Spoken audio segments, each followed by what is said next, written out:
Hi y'all, Jeff here with Jeff's Cars, and welcome back to another video. A couple things that I'm going to start out with is, I've had one of my recent videos. I had somebody kind of comment that was a little disturbing.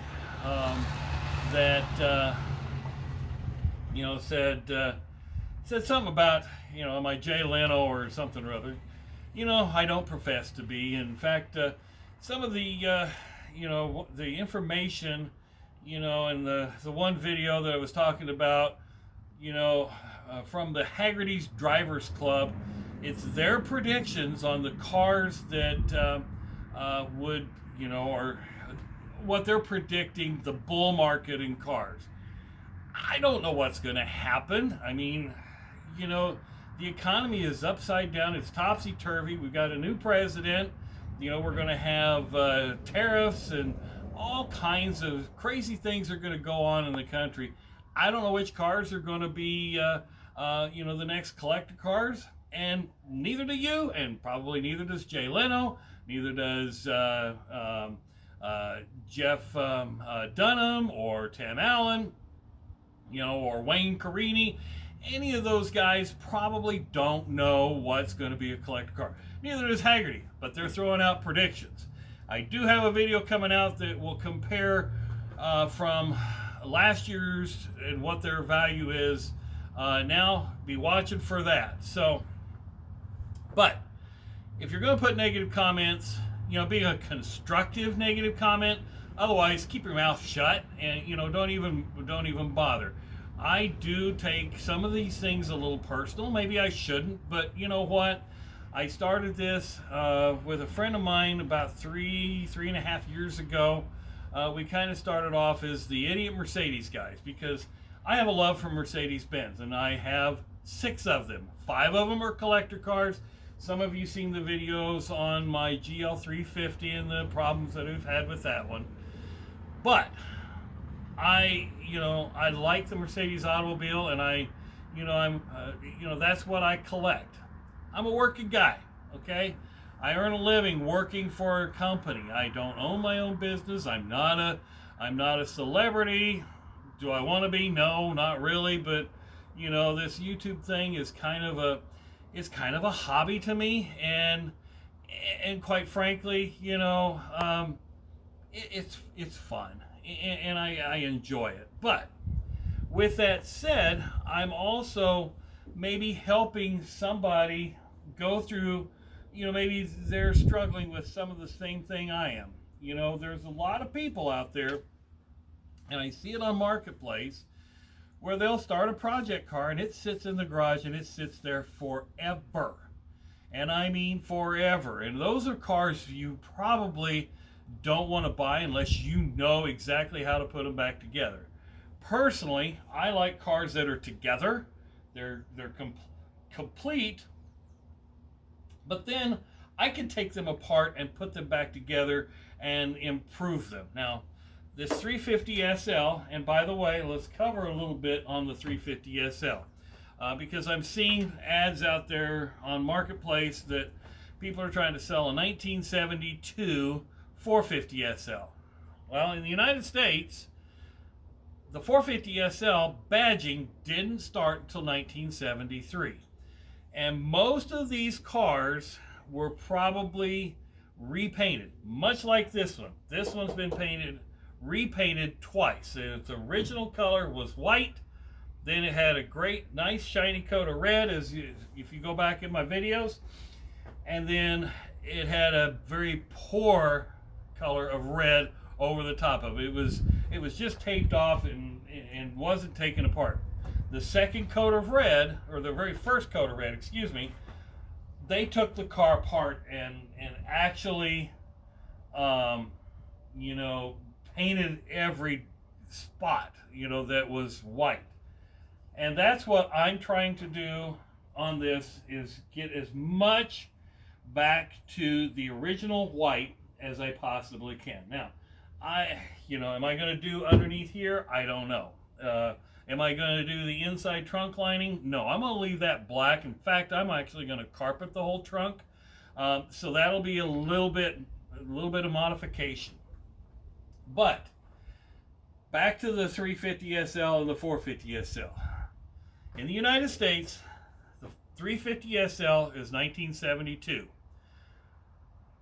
In 1973 is when the 450, it was rebadged to the 450 SL with the same, theoretically the same engine.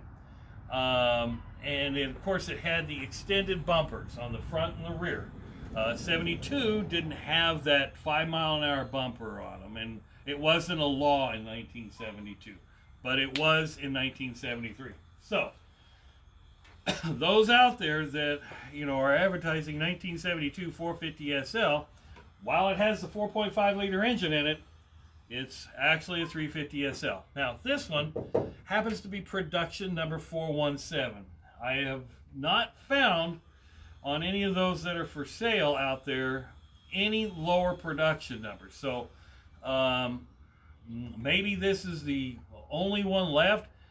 Chances are it's not. There's got to be, of the 416 before this, there's probably at least another 1 or 2 or 3 out there that are still out there on the market.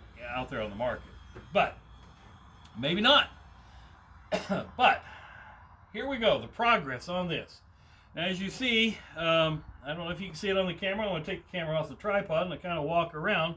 I've got the rear bumper off, and I've started I've started to paint, I started to sand the fiberglass, the ground effects on it. And if you go over here, this, it does say AMG. Now this is bolted to the bottom of the bumper, excuse me, down in here, and then of course it's covered up with that rubber pad. Also, if you can see down here, you can see where we've got a little yellow paint there. That's to remind old Jose that these are areas that he's got to work with. In fact, you can see right here, we got a little rust hole there, a little rust hole there. He's going to lay, we're going to grind that down a little bit and lay a nice little bead in there. Down here in the corner, it needs a little attention. I started sanding, here below the license plate, behind the bumper, or in front of the bumper actually. There's another, the bumper bolt goes through there. I think he wants to clean that up a little bit. And then we go along the fender. I started sanding on this last week. Actually, last Sunday. It's a nice day here in Nebraska. One of the nicest days we've had in a long time. And so I've been out here messing around. You can see. Let me get a rag. Where's my rag here?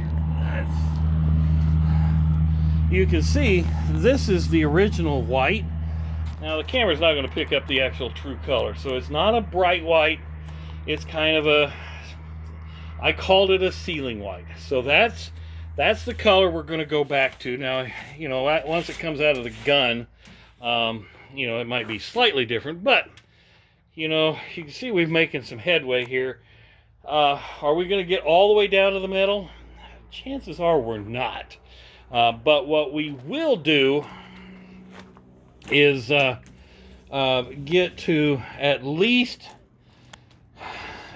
get the crappy red coat off, and you can see that's the white, the first red, the second red. And so the intent is at least to get this off. Now all 3 coats of this was acrylic enamel. We've kind of made the decision to paint the car with a base coat, clear coat. Now, there's 2 types out there, and you've got your solvent based, which is not used as much anymore, And then you have your water-based, which a lot of the body shops do. And so I've been toying with the idea, first of all, do I go back to acrylic enamel since that's the factory, that was what was factory back in 1972, or do I go to acrylic urethane, which has a better shine and covers pretty good, or do I go base coat, clear coat? And when I go the base coat, clear coat, do I do the water, the one that, it's the water soluble one, or do I go with the solvent one? I've only worked with the solvent one back in the days when I'd do motorhome painting touch-ups and things like that, and that was working with fiberglass. And so I don't know. I don't know which way. There was liquid inside my paint gun, probably from the last time I painted. I left some mineral spirits, and it kind of went on my top there. So, and the reason I've got this out, I'll show you why here in a second. But so that's more to come on that. And if y'all have any suggestions regarding, solvent-based or water-based, put it down in the comments, and be constructive, because really, I don't mind the negative Nellies out there, but it does wear on you, and like I said, this is kind of a hobby to me, and so I can be just about as mean getting back at you, the ones that were mean to me. So be constructive and be polite. I mean, my daddy always told me, if you don't have anything good to say, don't say it at all. And I think that needs to hold true to even now. So let's moving on. So as I've been sanding on on the body parts, as you notice, I've got this part of the trunk lid has worked. It's been sanded down, and you can see the different layers. I've sanded equally as much up there, but I'm not getting material off, and it was the same sand, same grit sandpaper and all. So here's a couple things that Jose and we figured out, that whoever shot this, at least I guess the second coat of red, the last coat, probably they were in a hurry. And it's evident because they didn't even they didn't even take the hard top off of it. They just left it there and taped it off and left a big line. And if you don't remember that, go back to a few videos.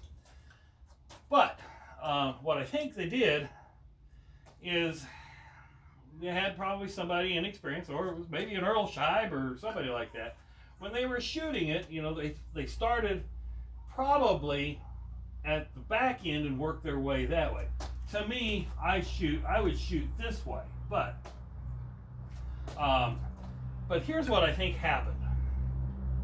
They shot along here, holding the gun even, then come up and shot again, and then they went at an angle which allowed the material to spread out a little bit before they went back up this way, and being perpendicular to the surface.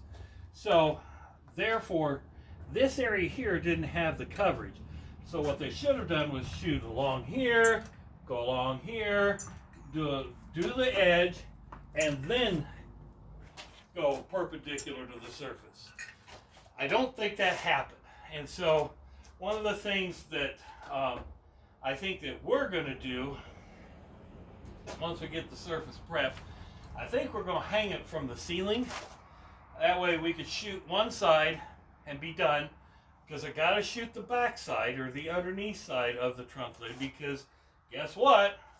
It's got the original red but not the second coat of red. So those things, there's a lot of work involved because we're going to be shooting pretty much the entire car. Well, we are doing the entire car. The door jambs, another problem or another opportunity for lots of sanding. So we got the door cards off. So we're gonna have to disassemble the the controls for the opening mechanism. So we got to disconnect these, take them away, and then look what we got to do down in here, and that's all red. Now Jose and I talked about taking the doors completely off, but it seems like an awful lot of work for something that can be done by hand, and use the soda blaster to get at least some of the surface roughed up enough that an airbrush gun can get down in there. We also talked about taking the front fenders off too, but I think we're gonna just go with what it is, and so we'll do the best that we can. Now we are going to tape off here and try and get up underneath there a little bit, because taking this molding off, we may not be able to get any in that good a shape. So that's probably going to be the only taped area. The other, you see the moldings. I've gotten the moldings off of the door. Where the ground effects are is going to need a little bit of work. I don't think there's any rust in there. I think it was just cracked and a little bit brittle, but until we get a little further into it, we'll see. So there you have it, folks. The project is coming along.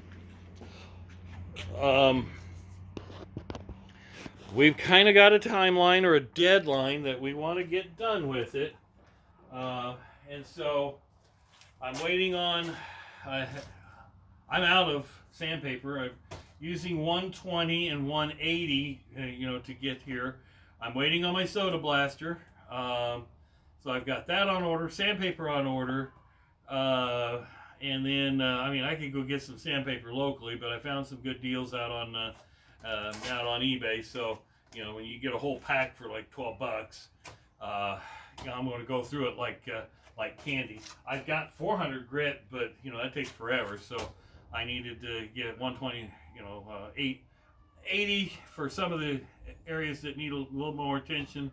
120 and 180 seem to work pretty good. So there you have it, folks. The project is underway, and it's going to take us quite a bit of time. But once we get moving, or once we keep moving, I think we should be ready for paint. After we prime or seal it, we should be ready for paint probably in a month. So keep watching the progress. You'll see it as we go along. We're going to start covering up the interior so that we can minimize some of the dust. The top, probably going to fold it down inside. We haven't kind of decided what we got to do, and I still have the hard top we got to deal with, and I don't know where I'm going to go with that.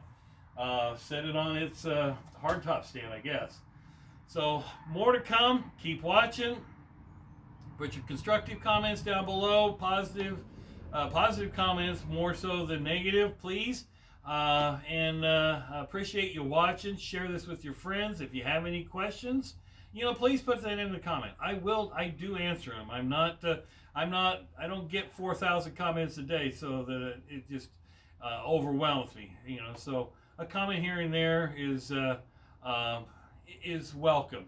Now, also too, if you have a suggestion on the type of paint, put that down there too. I mean, water soluble base coat, clear coat, or a solvent based clear coat, base coat, clear coat. Let me know, because on the water soluble, it's only the base coat. Still have to use a solvent based clear coat. Flash time on the water soluble, I think I got to be a little bit warmer than the solvent based. I don't know. I'm going to do the research on that. But anybody out there that knows that offhand, please put it down in the comments. Thanks for watching. Have a great day, and hit subscribe if you haven't.